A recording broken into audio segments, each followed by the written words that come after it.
entrar aqui no assunto da educação, que Bora, você bora. entende bem melhor do que eu, porque a parte minha da educação é dando aulas de reforço, né? E é também participando aí da vida da minha afilhada.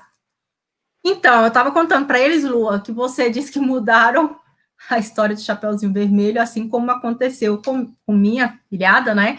Que mudaram a história do lobo, a história dos três porquinhos. O único intuito de ficar colocando coisas na cabeça das crianças. A gente sabe que coisas são. Oi, Black Right. A Joicineia também comentou isso daí, né, com o filho dela. E o negócio é o seguinte, a gente tem visto que ultimamente... essa doutrinação já vem de muito tempo, só que eu acredito particularmente que ela começou mesmo mais forte de 2000 para cá. Porque a gente já está vendo aí essa juventude de agora toda perdida, assim, toda desestruturada. E ontem mesmo eu estava assistindo um documentário que ele realmente falou justamente dessa parte da construção que o socialismo faz para poder chegar no comunismo. E um desses caminhos é atacar justamente na educação, já educando as crianças já desde de lá de baixo, desde as séries primárias, para quê? Para quando ele chegasse na adolescência, ele já chegasse como um militante. Só que aí a gente vê, aí hoje a gente está vendo o resultado disso, que são adolescentes depressivos, adolescentes que não respeitam as regras, não respeitam os pais, não tem estrutura para trabalhar, porque não conseguem ficar muito tempo, que se irritam logo com o patrão e tudo. E eu acredito que os pais, eles não podem deixar essa parte da educação só para os professores. Tem que acompanhar, tem que procurar maneiras de trabalhar com os filhos. Olha, eu sei que é difícil. Quando está no momento normal, eu trabalho também bastante. Mas sempre à noite eu tiro um tempo com os meninos para me ver o que está no livro, o que está acontecendo, como eles estão, porque isso daí, a escola é o segundo lar. A criança ela já tem que vir com uma base de casa, para ela poder, na escola, ela vai só desenvolver, porque o papel da escola é só ensinar a ler, a escrever, a viver em sociedade, a respeitar o amiguinho, mas a base mesmo tem que vir da família. E é isso que nós estamos vendo. Tem muitas editoras aí que justamente foi até o ex-ministro, né, o nosso muso, que ainda estou me recuperando, e o nosso muso tentou mudar os livros didáticos, mas como estava com um contrato aí desde a época da Dilma, então tem que esperar acabar o contrato para poder eles fazerem a solicitação. Por quê? Os livros estão vindo todos com ideologia. Os livros estão vindo para o tempo todo colocar na cabeça as minorias, o minorismo, né, de você ficar se sentindo o tempo todo abaixo, que você não pode ter uma coisa melhor do que o seu coleguinha, porque senão você vai deixar ele deprimido. E isso aí é justamente para fazer com que as crianças já cresçam com aquele pensamento socialista. Realmente, aí, até o Black Right, ele colocou aqui, né, que, vamos dizer, Paulo Freire copiou pior, né? Porque a esquerda ela copia da pior forma possível. Gramsci disse: não tome os quartéis, tome as escolas. A esquerda fez um trabalho de décadas, ideologizou a educação. Sim, realmente. E assim, é chocante, porque você imagina só a leva de pessoas que estão sendo doutrinadas desde a época que o senhor Haddad era ministro da Educação. Justamente. O Haddad hipócrita, como todo esquerdista, que inclusive deu tanto problema no Enem na época dele. Tiveram até que refazer provas para algumas pessoas e ele ainda se achou, né, digno de julgar o nosso muso da educação. Nosso muso, eu estou com ele aqui, gente. Ele foi para os Estados Unidos, mas ele está aqui comigo no meu coração. Tá? Lindo! Meu muso da educação. Nosso muso. Meu eterno ministro, que inclusive foi vítima uma fake news do senhor Alconhonho, né? Aquela pessoa que tem o ensino superior incompleto, ou seja, tem nível médio e acha que vai criticar o ministro, né? Abraham Weintraub. Então, Lua, continue aí. Puxando o gancho que tu falou do Haddad, me lembrei de uma coisa aqui. Lembra da história lá do kit? Que ele jura de pé junto que ele não colocou aquele kit? Aquilo ali é tão verdade que um dos caminhos que essa agenda socialista bota é de introduzir essas coisas de sexualidade nas crianças. Para quê? Para que elas percam o pudor, que elas percam a moralidade. Porque, no caso, o que sustenta a sociedade é a moralidade, é você saber o que você pode fazer e fazer aquilo que você deve, e não o que você tem liberdade. Porque é isso que desestrutura. Porque como que tu vai dar liberdade para pessoas que não têm uma moral, que não seguem regras, que vão fazer tudo de qualquer jeito? Que elas não vão se respeitar. A moralidade faz com que as pessoas se respeitem. E é aí que chega essa situação dos professores. Por que os alunos não respeitam os professores? Porque eles não estão tendo a moralidade, a base. Os professores acabam ensinando aquilo que eles foram ensinados e vai refletindo no comportamento dos alunos. Isso daí faz tudo parte da agenda. Tem gente que, aí tem gente que pensa que eu já tô com teoria da conspiração, mas não é. Se a gente pegar e observar o que aconteceu nos Estados Unidos, até a época ali do que o Barack Obama foi eleito, toda aquela agenda que foi implantada lá, foi implantada no Brasil. Só está faltando aqui no Brasil a derrubada da religião. É a única coisa que está faltando aqui. Então, tudo isso daí faz parte da agenda socialista. Os alunos não respeitarem os professores, não terem interesse, porque além deles mudarem, além deles colocarem esses estudos, essas coisas de estar o tempo todo batendo em questão de minorias, de desigualdade, já vai fazendo com que os alunos cresçam com aquela divisão na cabeça, de estar o tempo todo naquele problema. Usam a questão do bullying para tirar o foco do que realmente é bullying. Para ver como até isso eles mexem. O bullying existe. Só que a esquerda pega de uma maneira que faz com que a gente... E usa o politicamente correto em cima disso. Aí acontece, as pessoas não vão mais saber diferenciar o que é uma brincadeira do que é um bullying.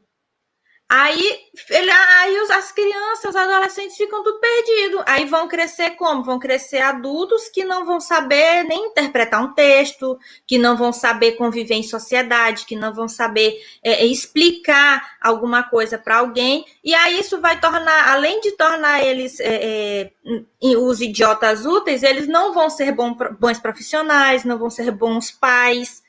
E aí é tudo uma bagunça. Aí fica uma bagunça horrível.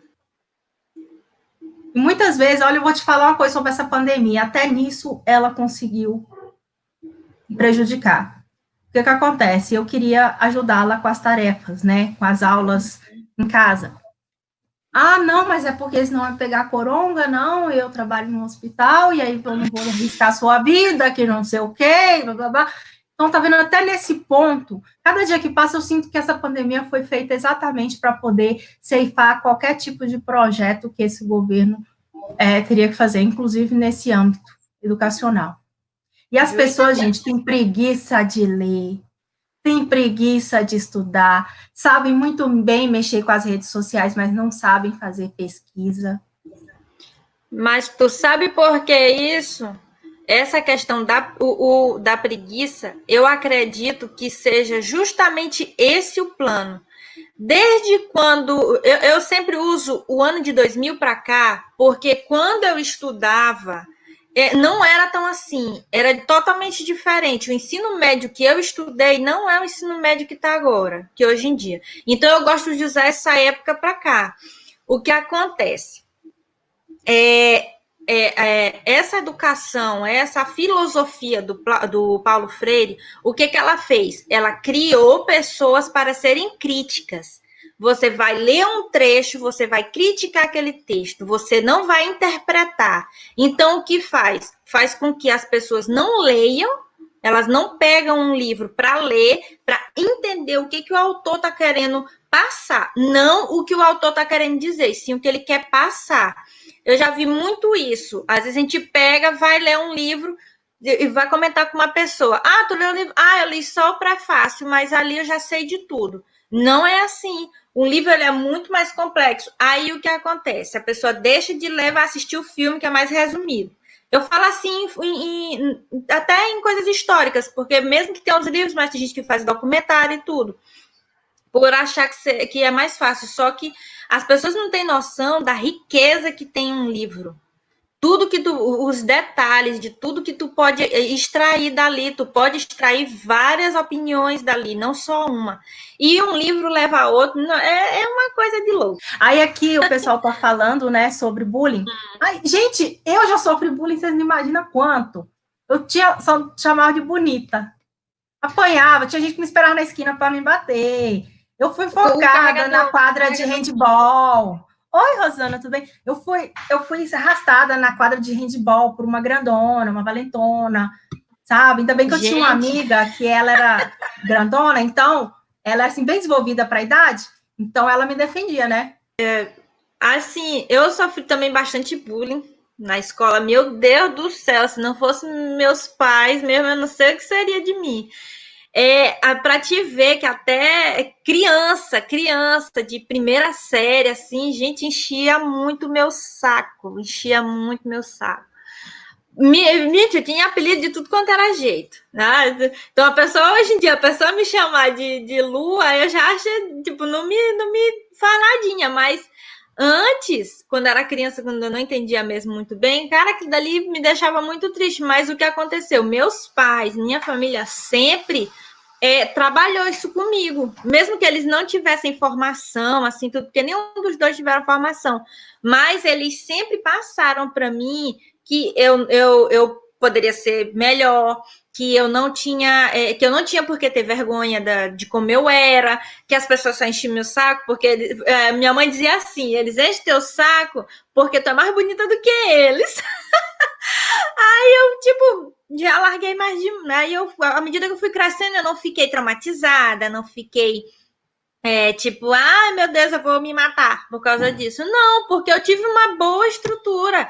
E os próprios professores naquela época, eles eram mais, assim, cordiais também. Eles já ajudavam nessa parte. Eles não ficavam dividindo, como hoje em dia a gente vê que, em vez das pessoas juntarem as outras para que o respeito venha a ser um respeito mútuo, não, elas dividem e obrigam que os outros respeitem as diferenças. E eu acho que respeito não é uma coisa que tu compra, nem que tu obriga ninguém. Isso é uma coisa que tu vai conquistando com o tempo.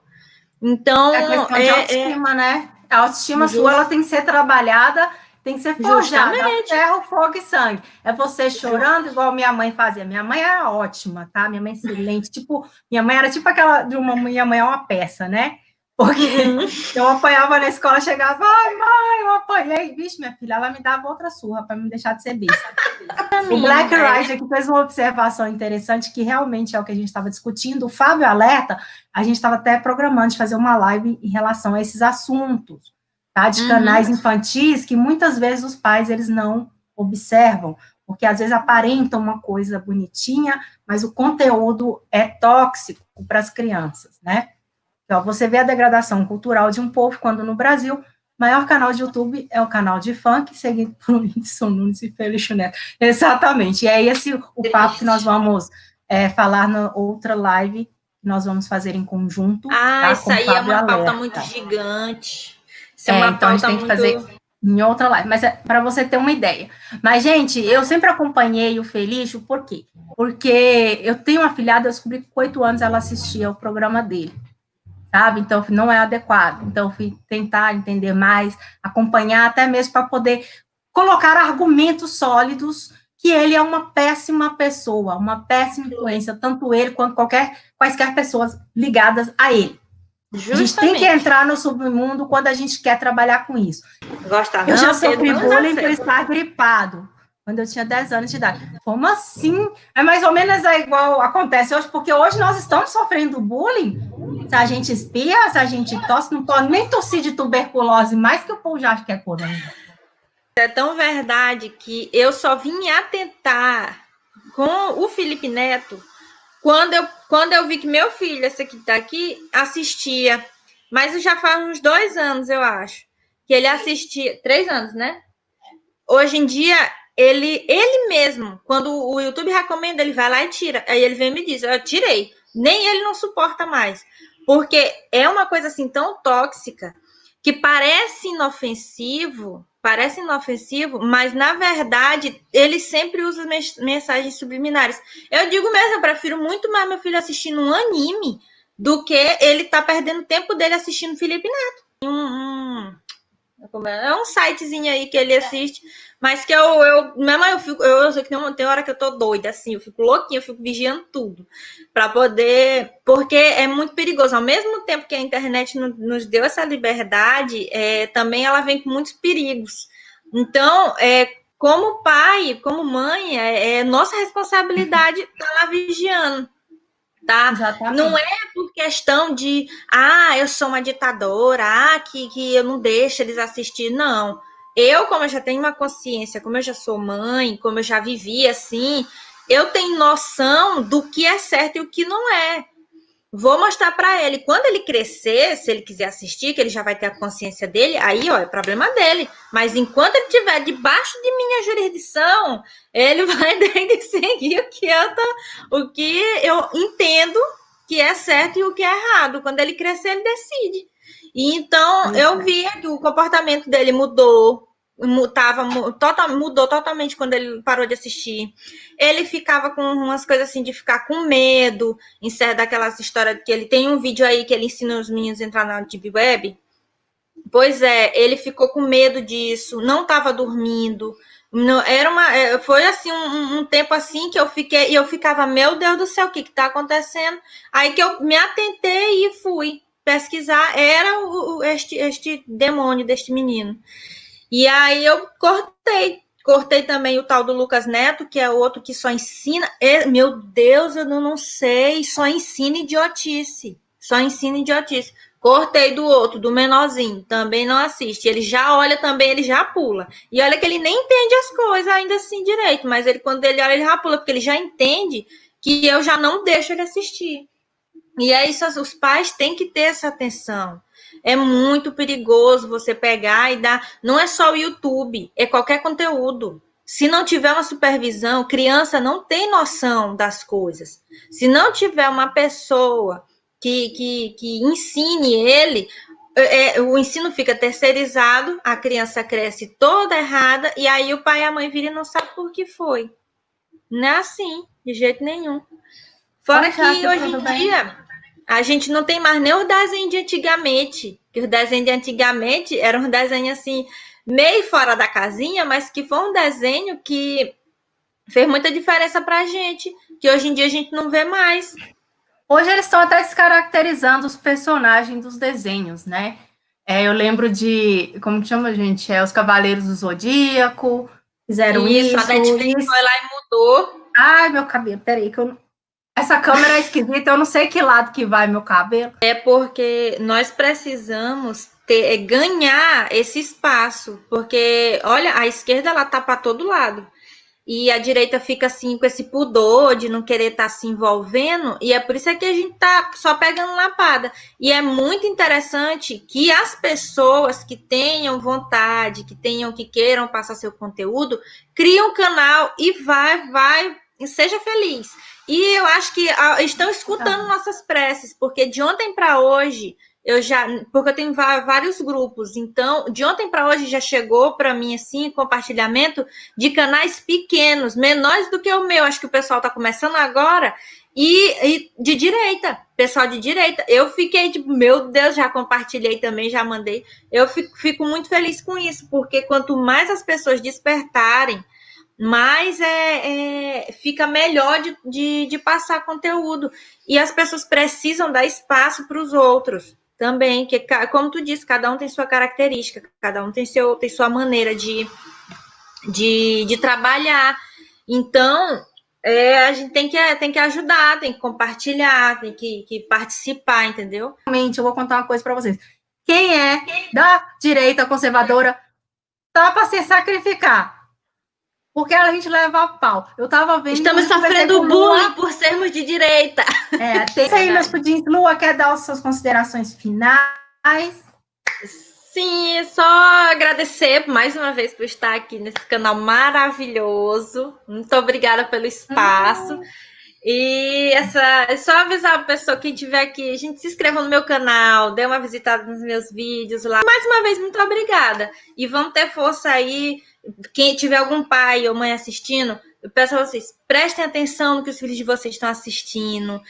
Nessa quarentena, procure atividade para vocês fazerem com eles. Vocês não precisam de muita coisa para ocupar uma criança, tá? Não precisa. Criança se contenta com pouca coisa. Basta tu dar uma atenção, joga uma bola com ele, monta um joguinho de bloco, desenha. Eu indico muito desenho, porque isso faz com que a imaginação dele fique mais... melhore, entendeu? Ou então dança. Faz dança com a criança. Eu gosto demais. Eu danço com os meus quando eles estão entediados, aí eu boto eles para dançar. Não demora muito, eles estão cansados, dormem até cedo. Então, eu acho que isso é uma coisa que, além de dar boas recordações para eles, vai aperfeiçoar o caráter, vai melhorar o caráter e eles vão crescer muito melhor. Tá bom? Esse é meu recadinho para vocês. Gente, muito obrigada. Eu sei. Lu, obrigada, viu? De vez em quando eu engano o povo, né? Eu penso que desliguei. Não. Eu já tô dando tchau de pensar que tá desligado. Eu esqueci de agradecer a Lua, gente. Obrigada, Lua, pela presença ilustre. Nossa, eu gostei demais de você estar aqui comigo. Nós estamos juntas aí sempre, né? Para variar. Parece até que a gente se conhece pessoalmente, né? Uma hora dessa a gente tem que marcar um almoço.